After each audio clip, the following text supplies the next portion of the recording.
The news hit hard, sending ripples not just through the defense sector, but across the entire region. Philippines scraps multi-billion-dollar F-16 deal with US. The headlines flashed across screens, catching even seasoned observers off guard. The Department of National Defense's announcement sent shockwaves through the global defense community. Experts scrambled to interpret what this meant for the region's delicate balance of power. For months, the acquisition of F-16 Viper fighter jets was seen as a done deal, a symbol of the revitalized US-Philippine alliance and a sign of deepening military cooperation. The deal was more than military hardware. It was a geopolitical statement, signaling Manila's alignment with Washington amid rising regional tensions. Its cancellation stunned analysts and diplomats alike, upending expectations in both Manila and Washington. The sudden reversal left many wondering what had changed behind closed doors. The F-16s were to be the crown jewel of the alliance, promising interoperability, advanced capabilities, and a technological leap for the Philippine Air Force. The US had offered a comprehensive package, one that included not just the jets themselves, but also sophisticated weaponry, pilot training, and long-term maintenance support.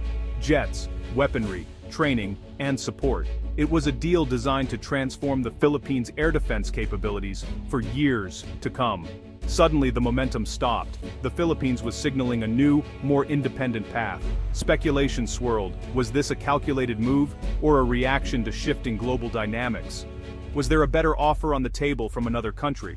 Had a political rift emerged between old allies? Or was this about asserting sovereignty in a rapidly changing world? Or simply a shift in priorities? Perhaps economic realities and domestic needs had taken precedence over military ambitions. Official statements cited national priorities and fiscal prudence, but the underlying message was clear: the Philippines was charting its own course.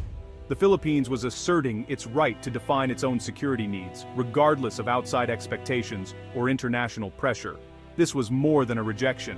It was a declaration of agency, a bold statement that the nation would decide its future on its own terms, no matter how surprising that decision might be to the world. The F-16 Viper has long symbolized the enduring partnership between the United States and the Philippines, representing not just military might, but a shared vision for regional stability and mutual defense. Decades ago, the Philippine Air Force proudly flew the F-5 Freedom Fighter, a sleek jet that stood as a testament to the close military cooperation and trust between the two nations. For generations of Filipino pilots, the F-5 was more than just an aircraft. It was a badge of honor and a symbol of American support. When the F-5s were retired, it left a void, not only in the country's air defense capabilities, but also in the collective spirit and pride of the Philippine Air Force. The absence of a modern fighter jet became a constant reminder of what was lost. The aspiration to acquire F-16s soon took root, growing stronger with each passing year. This dream was closely tied to the Mutual Defense Treaty, which promised that the Philippines would never stand alone in times of crisis. The F-16, after all, is the backbone of the U.S. Air Force and a trusted workhorse for many American allies. Its advanced technology and proven combat record promise seamless interoperability and a leap forward in capability for the Philippines. In joint exercises like Balikatan, Filipino and American pilots trained side by side, envisioning a future where they would fly the same aircraft, share tactics, and defend common interests as equals. The F-16 became more than just a fighter jet. It was a powerful symbol of alliance, shared security, and the hope for a modernized Philippine Air Force. Negotiations to acquire the F-16 spanned years and multiple administrations, with each round of talks raising hopes. Finally, in 2021, the United States presented a comprehensive offer, signaling a new chapter in defense cooperation. The proposed package included not just advanced jets, but also state-of-the-art radars and precision munitions, tools designed to give the Philippines credible air defense and the ability to patrol its vast maritime borders. With such a generous offer on the table, the expectation was that Manila would eagerly sign, cementing its role as a key U.S. ally in the region. That's why the sudden cancellation of the deal sent shockwaves through both countries, leaving many to question what had changed. Rejecting the Viper was more than a procurement decision. It called into question the very vision of the Philippines as a frontline U.S. ally, and cast doubt on the future of the alliance. Ultimately, the decision signaled a willingness to explore new paths for national security, ones not solely defined by Washington, but shaped by the Philippines' own evolving interests and the shifting dynamics of the region. Officially, the reason was simple: cost, a factor impossible to ignore in today's economic climate. The F-16 package's $5.5 billion price tag was staggering for the Philippines, far exceeding what the country could comfortably afford. Beyond the initial cost, maintenance and operational expenses would strain the national budget for decades, limiting other priorities. The government, facing post-pandemic recovery and urgent social needs, had to carefully prioritize its limited resources. Prestige purchases gave way to fiscal responsibility and a more practical approach to national defense. Manila chose to invest in more affordable, sustainable assets that could be deployed and maintained long-term, ensuring readiness. The decision marked a new maturity in defense planning, one grounded in economic reality and strategic foresight. The proposed F-16 deal sparked intense debate, raising deep concerns about the Philippines' sovereignty and the dangers of foreign dependency. While the allure of advanced fighter jets was undeniable, many questioned the true cost of such an agreement. Accepting these American jets would mean tying the Philippines' air defense to U.S. supply chains, technology, and even political decisions made far from Manila. Every mission, every flight would depend on a complex web of international logistics. Maintenance, upgrades, and the steady flow of spare parts would all require Washington's ongoing approval. Any shift in U.S. policy could instantly disrupt operations.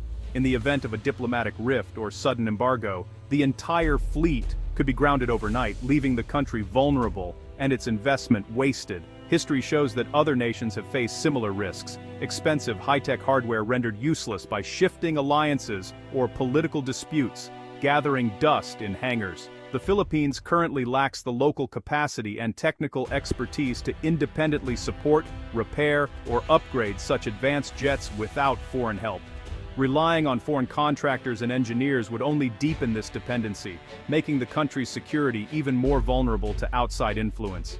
Manila's new defense doctrine now emphasizes self-reliance, building the skills, knowledge, and infrastructure needed for Filipinos to operate and sustain their own equipment. By rejecting the F-16s, the Philippines chose to avoid these golden handcuffs, prioritizing autonomy and the freedom to act independently over the temporary power of borrowed technology. In the end, Manila decided that true security comes not just from advanced weapons, but from the freedom of action and self-determination, values that no foreign deal can guarantee. The F-16 rejection marks a shift to a defense doctrine tailored for the Philippines' unique geography. Instead of matching adversaries plane for plane, the focus is on territorial defense and maritime awareness. Investments now go to coastal missile batteries, fast attack craft, drones, and surveillance networks. These assets are affordable, maintainable, and suited to the archipelago's needs. The strategy is to make any attack costly and difficult, a porcupine defense. Procurement decisions now prioritize Philippine interests, not just alliance interoperability. The country is diversifying suppliers and building a defense identity rooted in sovereignty.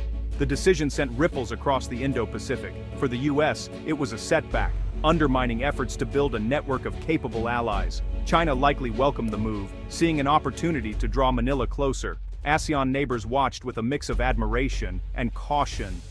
The move asserted Philippine agency, but also introduced uncertainty into regional security.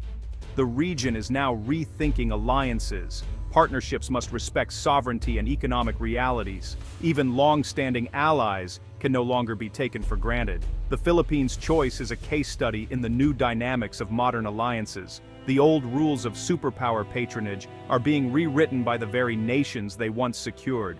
The F-16 cancellation is a catalyst for building a self-reliant defense industry. For decades, the Philippines depended on foreign suppliers, stifling local innovation. Now funds are redirected to practical investments, like FA-50s from South Korea and patrol vessels with tech transfer. The focus is on assets that Filipinos can maintain and eventually produce. Public-private partnerships are encouraged to develop domestic military equipment. This shift creates jobs, builds skills, and reduces reliance on foreign supply chains. The rejection of the F-16s marks a new era, one of pragmatism, fiscal responsibility, and sovereign capability. The Philippines is forging a true Filipino shield, security built on its own terms.